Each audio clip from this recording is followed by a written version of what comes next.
As first of all, Callum Chambers showed real persistence to score close in on the right-hand side after he came on as a substitute at half-time, and then a brilliant free kick thumped home by Pierre-Emerick Aubameyang to make it 3-2 with 6 minutes remaining. Villa had chances, but Arsenal had more, and you would have to suggest that the Gunners, even though we finished with 10 men, thoroughly deserved that.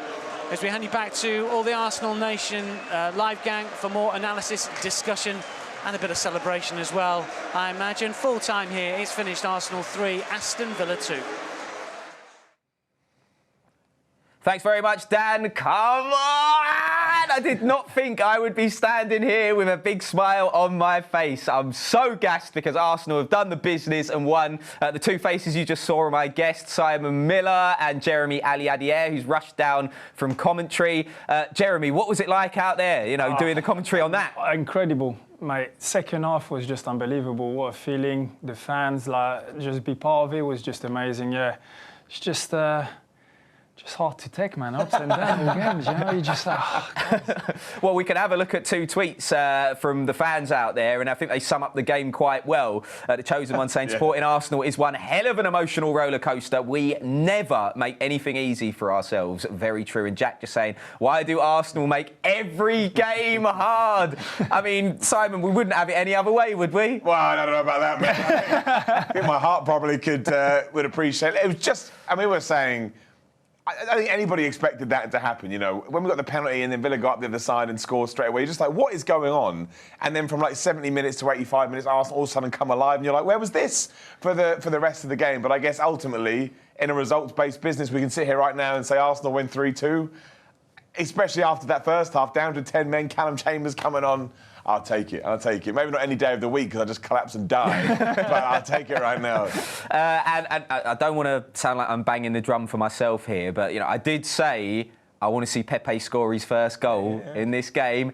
And Pepe scored his first goal in this game. We can see some tweets on it actually now. Lots of you excited about it. Class from Aubameyang to let Pepe take the penalty to get his confidence up. Matt saying, yes, Pepe. What a run from Guendouzi for the pen. Matteo Guendouzi, sensational in the game. Man, another tweet here saying, Nicolas Pepe with his first Arsenal goal. Only a penalty, but it does a huge thing for his confidence. He just needed a goal to get going. This will go a long way. Very true. Jeremy, as a striker yourself, when you played here at Arsenal, finally got that monkey off his back, got the first goal. What does that do for you as a player? just big weight off your shoulders, mate. It's just like, what a relief. Now, and winning the game as well, it's not just that he scored the pen and we end up losing, we won the game. So it's just going to completely switch off tonight and just think, that's it, finally I've scored my first goal, and hopefully now it'll be on for like, you know, many up to come. So, it's definitely always the first one's the hardest one to score, and then after, hopefully, carry on. Yeah.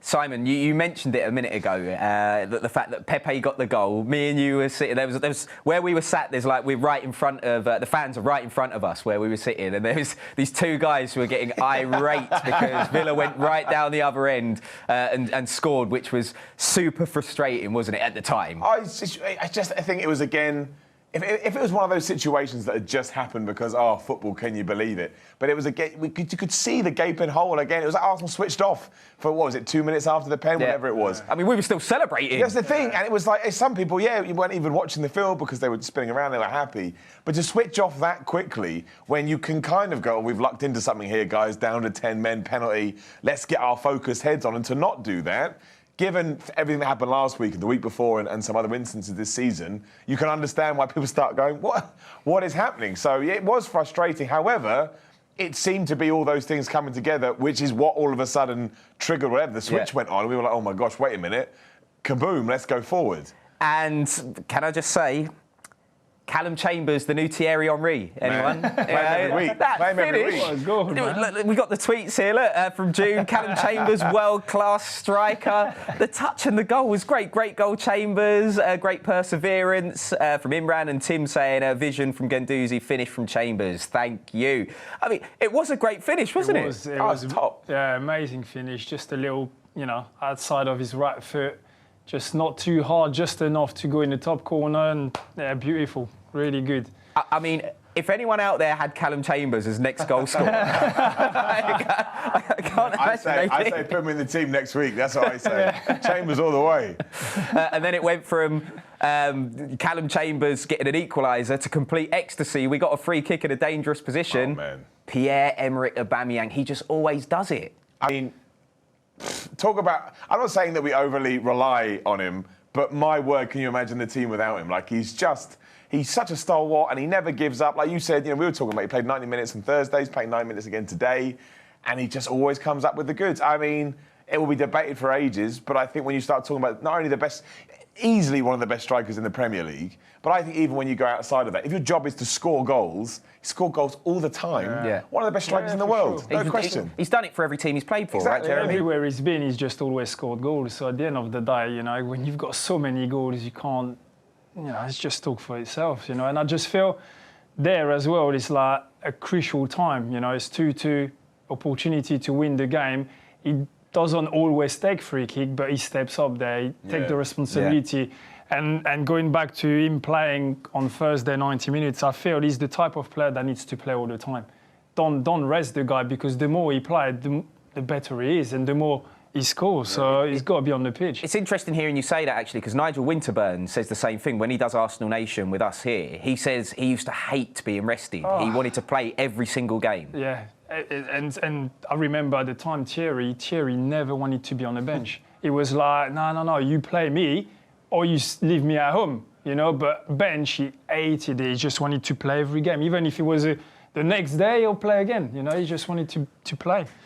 It wasn't... Well, we won the game, so it was plain sailing in the end. But there was a nervy moment. You and Dan Roebuck on commentary, Socrates, there was a touch-and-go kind of handball moment. I actually thought VAR was just going to get back on it and then just give a pen, because you can see his arm is not like that up there, but it's not was close kind of like to his body either. Yeah. It was kind of there, and you think, oh, God, no, he's going to give a pen for that, but... Lucky he didn't, I love VAR, man.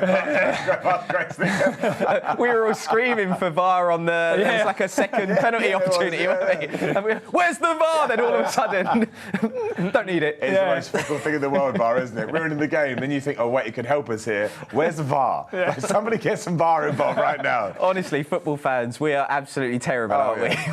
We are terrible. Right, someone who definitely wasn't terrible in this game, he was pulling the strings and running the show in the centre of midfield, Matteo Guendouzi. Lots of love for him on social media, as you can imagine. John saying Guendouzi, this is obviously before we won, surely, saying the only positive for Arsenal from John.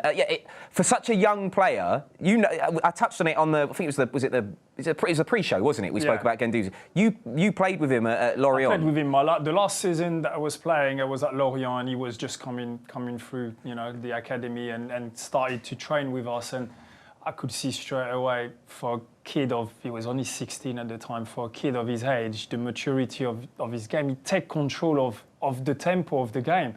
Like, you watch him play today and you feel he's the older player there, he's the senior player, he's like a guy that got 300 games in the Premier League, but that's just his confidence to just, nothing's never too hard for him. He just takes the ball, he takes the game, and second half, he was amazing. He changed it. I mean, he's the guy that took control of the game that actually shifted the tide. So that was all him, all of it. Yeah, I mean, a driving force in midfield as well, which is what we've said we need for ages. Aaron Ramsey used to do that job for us, and now Guendouzi stepped up. And the thing is, that's something I've never seen him do, really. It's something new that today, when he get that pen, I thought, hang on a minute. Normally, just take the ball, passes it. You don't really see him take the ball and driving on with the ball like you just said Ramsey used to do. So it's good to see that he's getting different stuff. So. And doubly good for you, Jeremy, because he plays for Arsenal and he's also a Frenchman, included in the French national side for the first time. It was the first time. It was not obviously through Pogba's injury, so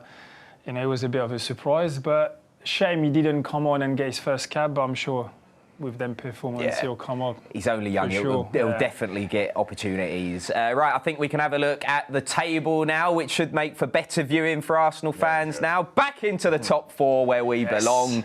That's what we like to see. I mean, how confident are you guys that we can finish there? I'm always going to be confident, because I think that's the way you got to approach your team. Like, in football, if you're not being positive about it, you're not enjoying it, And really, what is the point? You know, so I still completely believe we can get there. However, we need to ensure whatever it takes to get that 70 to 85 minute, you know, power magic, whatever you want to call it, to start a game. We absolutely need, because if we start attacking teams like that in the first 5 minutes, not only are we going to be in control of the game, but they're going to be a little bit scared too. They'll be like, oh my gosh, like these guys are coming after us. It's what Man City do. It's what Liverpool do. You don't want to get to a stage where every single game you get to 70 minutes, you're like, wait a minute, this is a game we should have won. Quick, go, go, go, and we're down to 10 men. Because there's too many parameters that can go either way. And look, Villa played well today as well. And, you know, they held the ball up well, they took their opportunities. But you do not want to keep getting into a situation where you're playing against a team that maybe have actually, you know, risen their level because they're playing an Arsenal or somebody like that, and then think, OK, well, now we have to get going. We need that in the first half, at least, if not the first 10 minutes. But I still think we can finish top 4, yeah. I think we allowed them to get into the game. That's the problem. It's not, you know, they're Villa. They're down the bottom of the league, and then they come here, and then the way they've played in the first half, you just feel, hang on a minute, they really believe they're coming here to get something. You know, we let them play. We were out of shape, and then it's not what you want to see. Because what happened today, obviously, is brilliant. All happy, but that's not going to happen every week. If you start the game like that, you'll lose a lot of game. You know, you won't be able to get back every time. Yeah, most definitely. Right, before we go, I've got to get a one-word sign-off from you, which I think has most definitely changed. Your word kind of after the first half is probably completely gone. So what's your one-word sign-off? Relief. Relief? Emotional. Emotional. Too good. Emotional relief. Don't put those two words. I know, right? That's terrible. For a great two-word sign-off. Jeremy, Simon, thank you very much. Thanks, I'm sure we'll have you both on Arsenal Nation Live very soon once again. Thank you for watching as well. Remember, you can catch us here on every single match day on Arsenal Player on Arsenal.com. We'll see you for the next one. Bye-bye.